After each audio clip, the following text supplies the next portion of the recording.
San Romualdo, fundador de los camaldulenses 906-1027.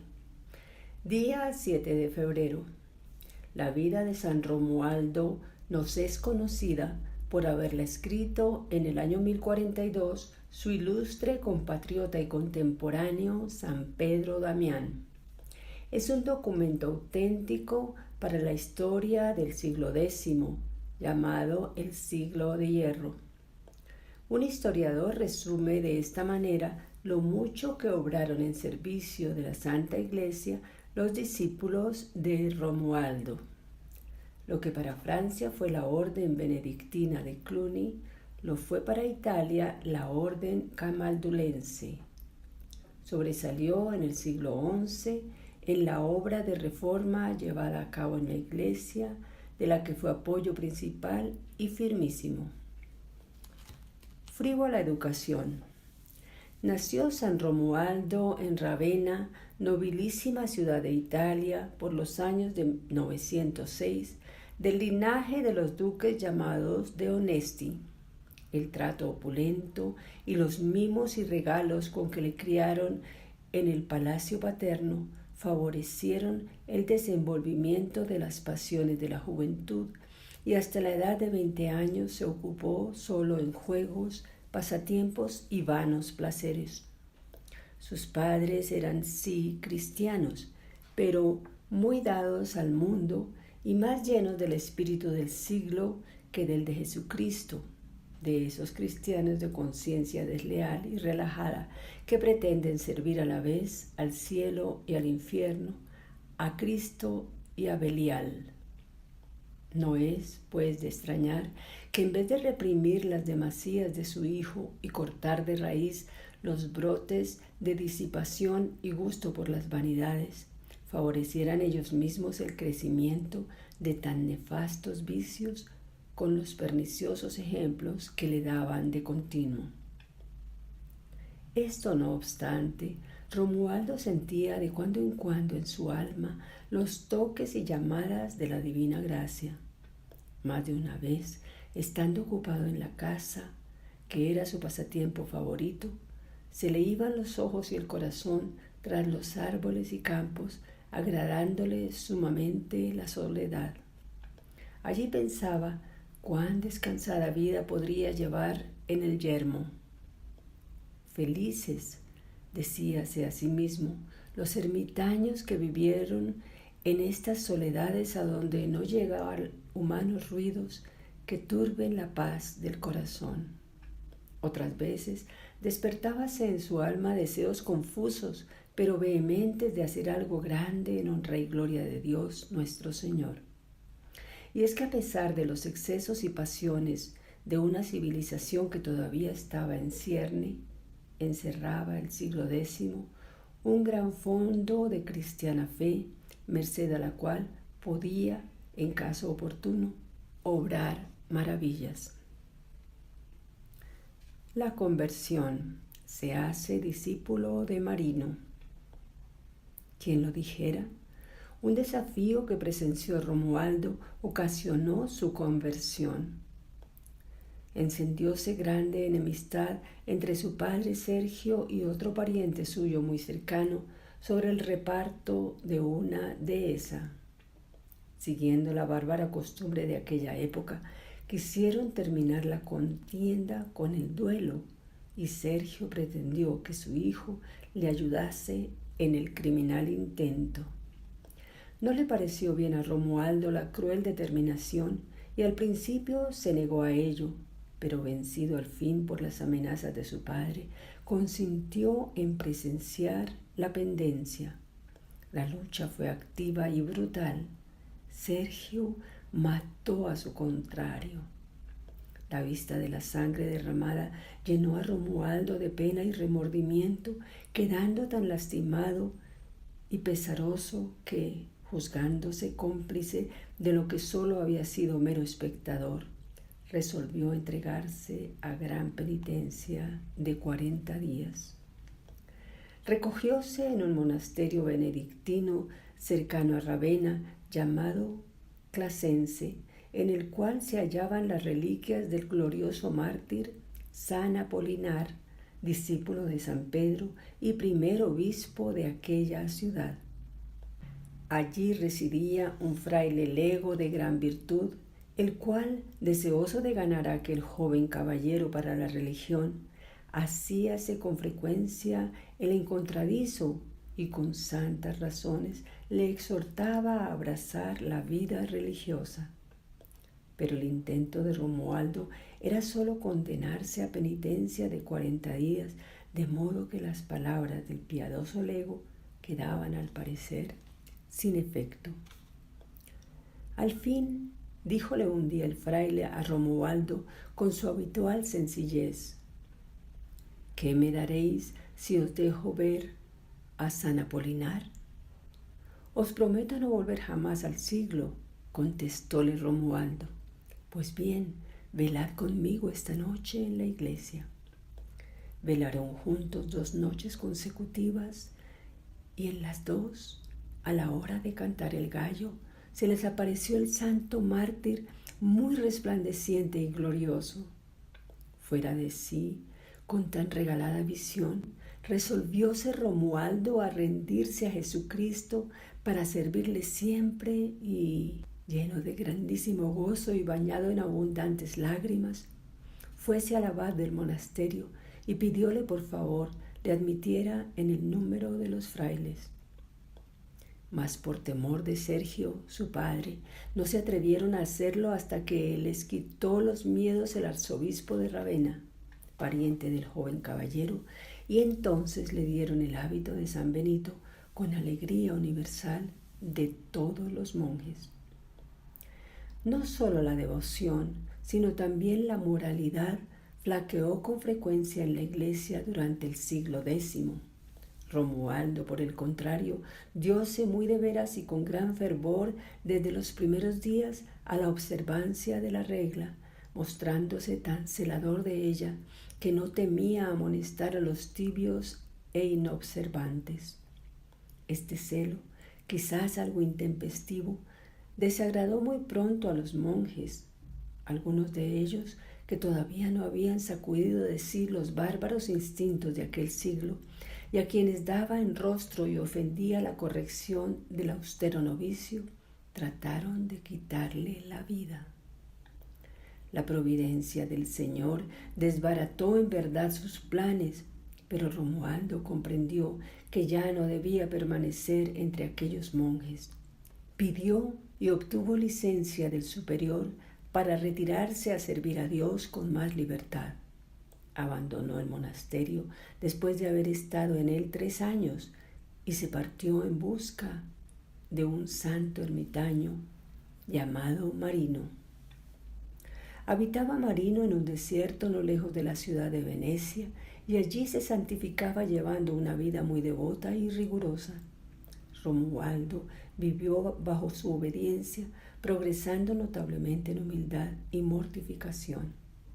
Cada día salían los 2 de la ermita y paseaban por aquella soledad cantando salmos y, como no tenían salterios, rezaban el oficio de memoria.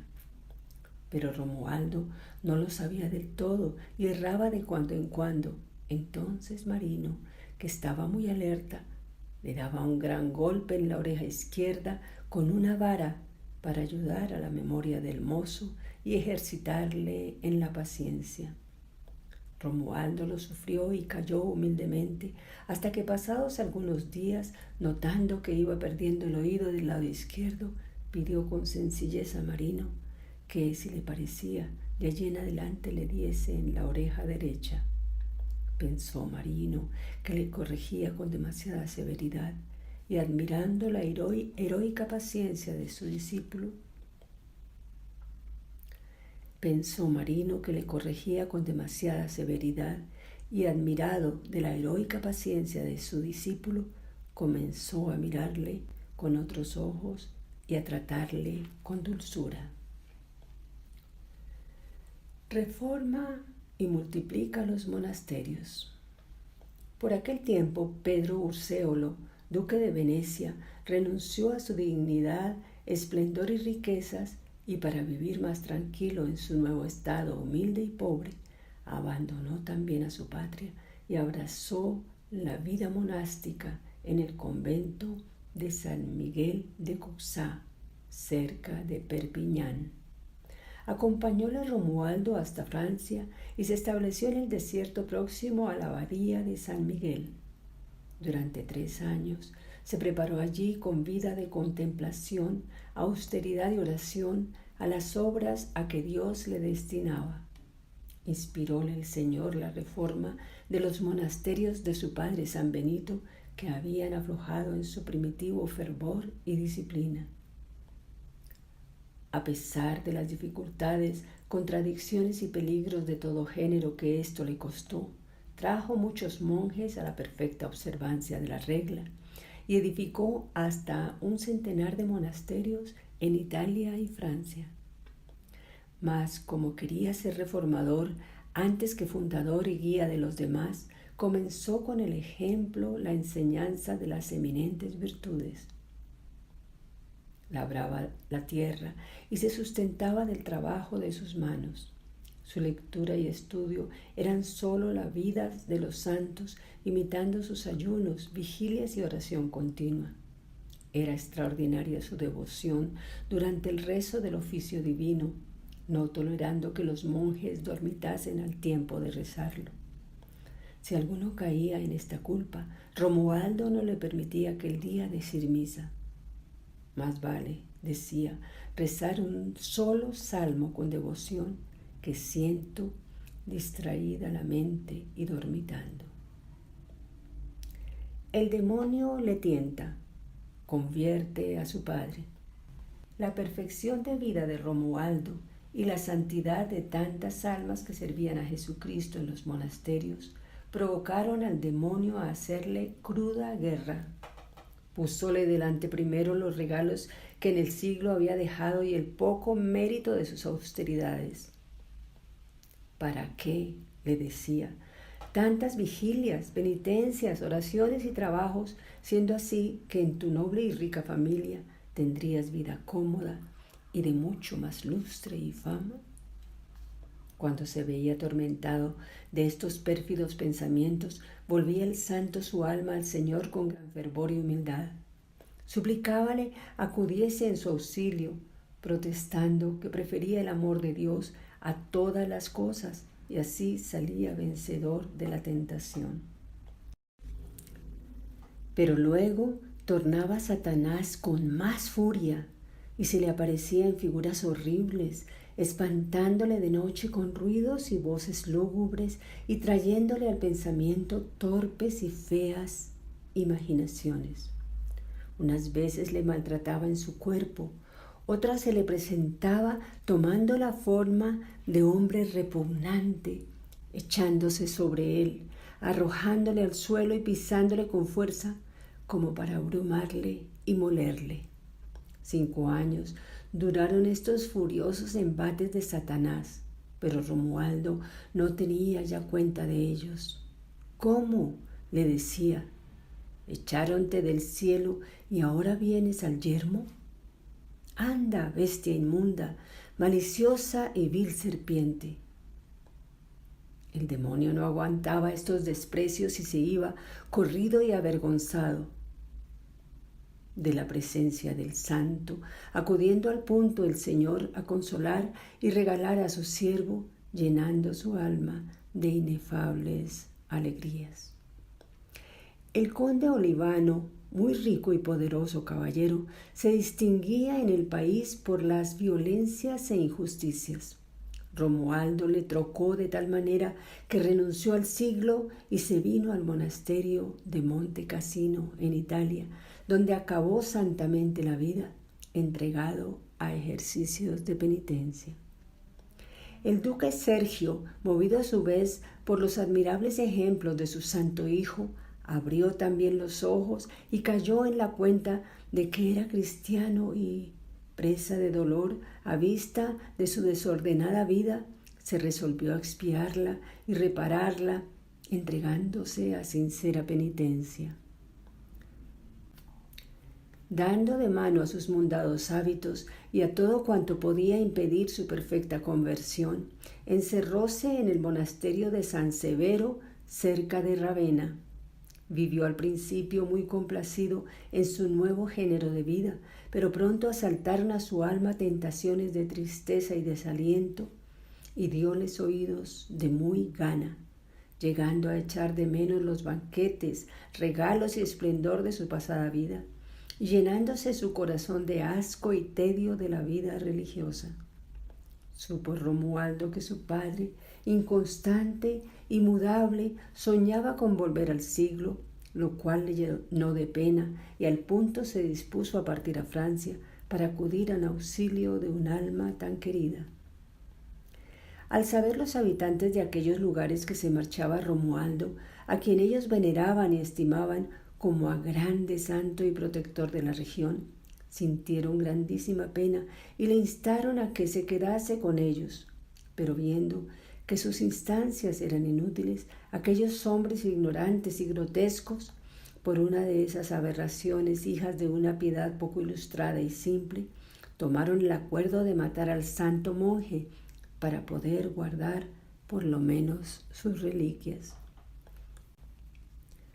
Tuvo Romualdo noticia del criminal proyecto y, a ejemplo de David en la corte del Filisteo, fingióse loco de remate, de manera que la gente llegó a despreciarle y dejarle marchar. Acudió entonces Romualdo en socorro de su padre y le habló palabras de aliento, advirtiéndole cuán en peligro ponía su salvación si renunciaba a la vida religiosa para entregarse de nuevo a los placeres y regalos del siglo, y haciéndole ver cómo era aquello un ardid que le ponía el demonio. Tanto le ayudó y consoló con sus santas conversaciones que el anciano se dio otra vez a la vida de fervor, perseverando en penitencia y oración, y muriendo santamente por los años de 992. Después de este feliz y señalado triunfo, volvióse Romualdo a su recogimiento y se edificó una celdilla en el yermo de Clase, muy húmedo y malsano. Pero algunos monjes relajados no le dejaron vivir en paz y por largo tiempo se mostraron crueles enemigos del santo, pero recibieron de Dios el merecido castigo. En cambio, queriendo el Señor disponer a Romualdo para nuevos y mayores trabajos, devolvióle la salud quebrantada por las austeridades y el aire viciado de las marismas. Influencia sobre los potentados. Estaba en este tiempo vacante la abadía del monasterio clasense y había de proveerla el emperador Otón III, mas él remitió a los monjes la elección. Ellos eligieron a Romualdo. Tenía ya el emperador noticia del solitario y había oído hacer grandes elogios de la santidad de Romualdo, por lo cual, después de aprobar la elección, quiso ir a visitarle. Recibió Romualdo al augusto huésped con todo el servicio y regalo que pudo, ofreciéndole su pobre cama de paja, dándole sabios consejos y edificándole con el ejemplo de sus virtudes, de manera que desde entonces ejerció sobre el monarca muy saludable influencia. Causóle gran desconsuelo al saber que el emperador deseaba que aceptase el gobierno de la abadía clasense, pero, sin embargo, accedió a ello para dar contento al príncipe y cumplir la voluntad de Dios. 2 años gobernó aquel monasterio con vigilancia y prudencia grandes, viéndose empero al fin perseguido y aborrecido por algunos monjes que no podían sufrir más tiempo tanta virtud y perfección, determinó dimitir su cargo, dando de ello aviso al emperador, que estaba entonces poniendo sitio a la ciudad de Tívoli, la antigua Tibur, cantada por Horacio.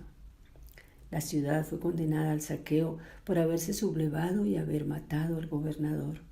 Intercedió Romualdo por ella y pudo tanto con el emperador que fácilmente logró gracia y perdón.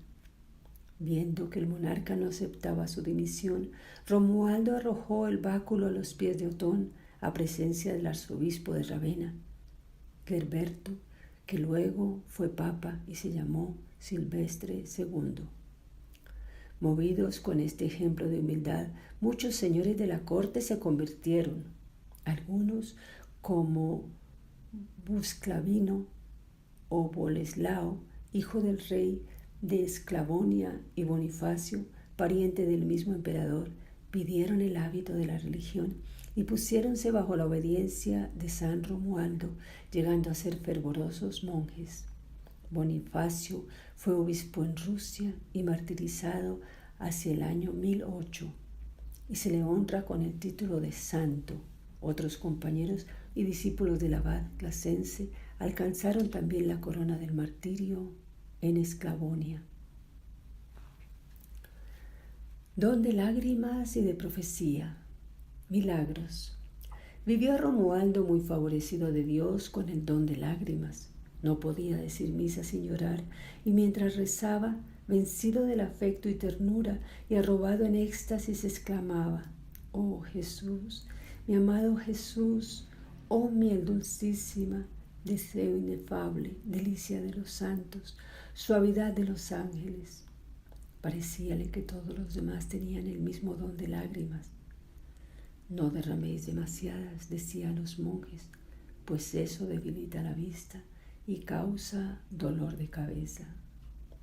Aun cuando fuese ya muy anciano, ayunaba todos los días y contentábase durante la Cuaresma con un plato de legumbres en la sola comida que hacía.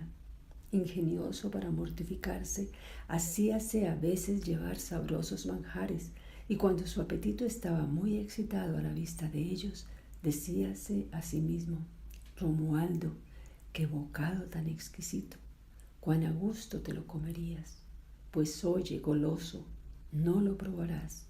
Y no lo probaba.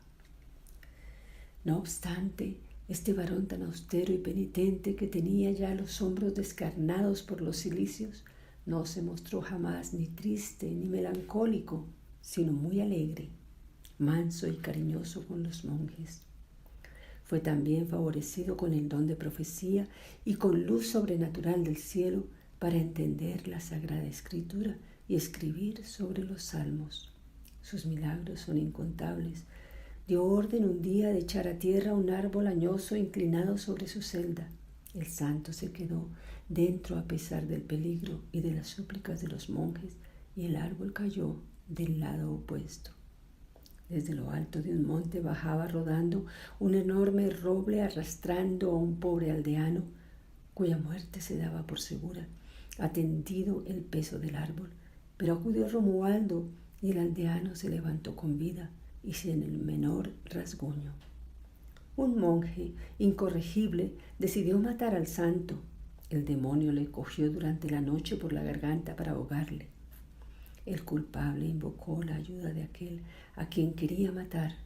Presentóse el santo, arrojó al demonio y devolvió a su enemigo la vida del alma, salvándole la del cuerpo. El pan tocado por el santo, el agua en que se había lavado, obraban también prodigios sorprendentes. Funda la orden camaldulense.